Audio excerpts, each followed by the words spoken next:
Kay daming pagsubok na aking pinagdaanan, pero palagi na pinapalagan.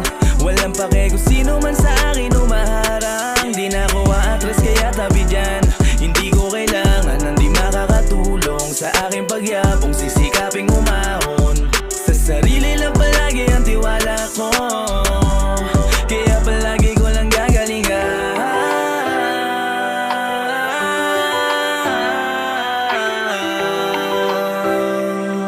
Yeah. So I do it repeatedly, this is for my family. Palagla ng palagi, ilang beses man na magkamali. Kontento na ako kung ano mang meron ngayon, hanggang magbunga ang mga sinakripisyo noon.